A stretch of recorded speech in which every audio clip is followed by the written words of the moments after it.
Hello everyone. In this 40k Thoughts video, we'll be going over the Land Raider compared to the Hekaton Land Fortress. It's going to be a quick little thoughts and experiences video, given that I've played both the Votann in their Index and Codex, and Space Marines and Chaos Space Marines with the Land Raider. But without further ado, let's get into the video. I hope you guys enjoy. Now, first off, as a disclaimer, when I'm referring to the Land Raider, I'm specifically referring to the Godhammer Land Raider variant, or the basic Land Raider or Chaos Land Raider for the Chaos Cult and Chaos Space Marine armies. I won't be using any other Land Raider variants besides the Chaos Land Raider, of course. And I also will not be using the Hunter Killer or Hekaton Warhead profiles / war gear options for the respective vehicles. I'm also well aware that armies like the Custodes, World Eaters, and Death Guard have differences, minor or substantial differences to some aspects of their profile, like with weapon option, like with weapon stats and what have you, or ballistic skill. I'm aware of that. I am not taking that into consideration with this. I'm purely speaking on the basis of the standard Land Raider for Space Marines, Chaos Space Marines, and to an also Grey Knights and Emperor's Children. And then here are a screenshot from New Recruit of the profiles that I'm using for said units. So if you need to refer back to the data sheet for this in the later on in the video, feel free to pause the video, go back, look at this, and come back or search it up online for yourself or refer to the codex. Now, getting into my thoughts for the Land Fortress and Land Raider, right? First off of the model. Like in previous videos I've talked about with the Land Raider, I love how the Land Raider looks, and although this is really the first time I'm bringing up the Land Fortress by itself, I really do like how it looks. I think it's a great looking vehicle transport. With the only gripe, the only complaint I could give the Land Fortress, the Hekaton, is I wish it had treads. Without needing to kit bash anything. I think if this thing was a treaded vehicle or even like a half-track kind of vehicle, it would look sick.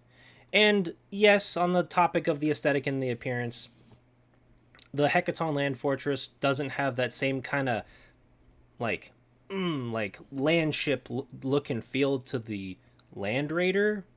However, I do appreciate and I do really enjoy and like the more mining / utilitarian aesthetic of the Land Fortress and the Votann units as a whole, like with their models. Next off, I believe that both of these vehicles are very similar to each other. When you look at their stats, their toughness, their wounds, their save, all that's basically the same, with the exception of their leadership. Their leadership is the only big difference between their stats like that. Both are roughly the similar size, although the Land Fortress, at least viewed through Tabletop Simulator, I'm sure this is the case with the actual physical in-person models, but the Land Fortress, the Hekaton, is a bit thinner. It's not as wide as a Land Raider, but it is a good deal taller than it. I think it's about an inch taller or so. I'm not quite sure.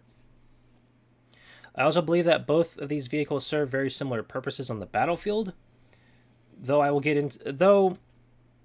I do think that they both do what they want to do differently, and both ultimately have different purposes, but they're both like giant bunkers, right? They both have like large carry capacity of over 10 models.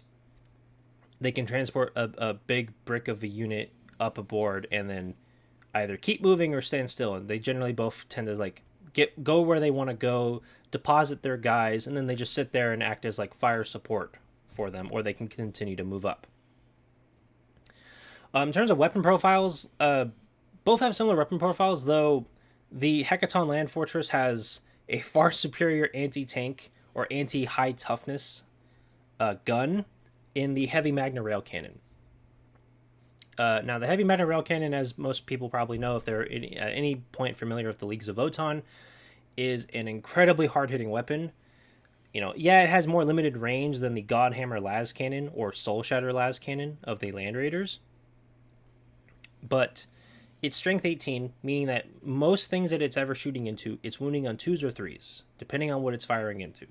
There aren't many things that aren't Titans that it's wounding on 4s or 5s.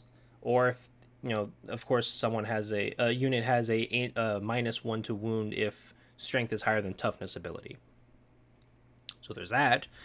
But on top of that, with the Hekaton Land Fortress, similar to other Leagues of Votann units, their weapons tend to be just a little bit better than Space Marine weapons, whether that be with regards to strength, having one more strength on the bolt cannon compared to heavy bolters, or having sustained hits 2 instead of sustained hits 1, or having more AP. So there's that. Ultimately, I found that both the Land Fortress and Land Raider are very, very solid options for what they do, though arguably in the case of the Land Raider, it is a little expensive. Yes, it's down to 220 points since one of the more recent data slate changes, but it still is quite expensive, especially given the fact of what units want to go in it for transport, and for some armies, they have better options, or they have another option that's better at transporting, like in the case of Chaos Space Marines, where the Rhino can transport what wants to get transported, and it's far cheaper. It's not as tough. Biggest difference between them, though, as I said, with their abilities, is the Hekaton Land Fortress serves more as a shooting platform than it does a move up, deposit guys, and then still be able to do that. The Land Raider has the ability to move up, and then its guys can come out and then still make advances, still make charges. So there's a different playbook for them. On top of the fact being the Hekaton Land Fortress unfortunately does not have the smoke keyword, so it cannot use the smoke stratagem, which is an L for the Hekaton, but it's not a terribly substantial L, and I think it's fine without it. Going into overall experience, with both these vehicles, both these units. For the armies I've played using a Land Raider, would be my Chaos Space Marine army with Creations of Bile. I've experimented with not using it and using it, and I tend to have multiple variations of the same thing. I've ultimately found that the Land Raider is good in Chaos Space Marines. It's my preferred transport, even though it's huge and I really don't like how it's hard to navigate. Black Templars of Wrathful Procession. Now, as I said before in my Black Templars army list breakdown video, the Land Raider is something that I can easily swap in, swap out in case I don't want to use the Repulsor Executioner, or the Repulsor Executioner sees a points increase as a nerf in a future data slate.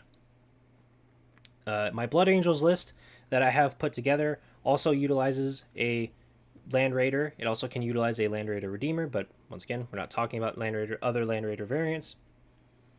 And then for my World Eaters list of Berserker Warband, I use 3 Land Raiders because everyone loves Rapid Fire Rapid Fire 2 Godhammer Las Cannons. So there's that. And then with the Hekaton Land Fortress and the army that I use that uses it is the Leagues of Votann and the Brandfast Oathband detachment. Obviously, the Leagues of Votann are the only army that can use the Hekaton Land Fortress. As of time of recording, I have yet to play against another army that actively uses one of these 2 vehicles. I've played against Emperor's Children. I've played against Grey Knights. They just don't use them. When I was teaching my friend Tyler, the list I made him for his Grey Knights army doesn't use Land Raider. In the newer list I cooked up for him to help him out more after his feedback, it does use one, but it was more of an optional thing, and he didn't really care. But we've yet to play again to get back into another round of teaching. And then in the case of my friend Brody, who plays Emperor's Children, he really doesn't want to use a Land Raider, but he's sort of he himself is kind of coming to the point of maybe it's a good idea to at least experiment with it and see if that fixes any potential problems he has with Emperor's Children. And then, as always, I've yet to fight anyone in Votann with playing the Votann. As it stands in my friend group, I'm the only person who plays Votann or Space Marines, so I'm really the only person who has any experience with these vehicles, and, I don't have any experience really dealing with them. But with that, guys, I want to thank you all for watching and listening. What kind of experiences have you had with the Hekaton Land Fortress or the Land Raider? Have you had a tough time taking down either of them? Have they completely tabled something that you were like, wow, I wasn't expecting that? Let me know in the comments if you'd like to see more content like this in the future. And like always, hope you guys are having a great time wherever you may find yourself, whether you're at work, at home, or on your way home from work to have a good time. Hope you're having a good one. And if not, I hope things can turn around and get better for you. But until the next time, guys, I'll see you next time. Peace.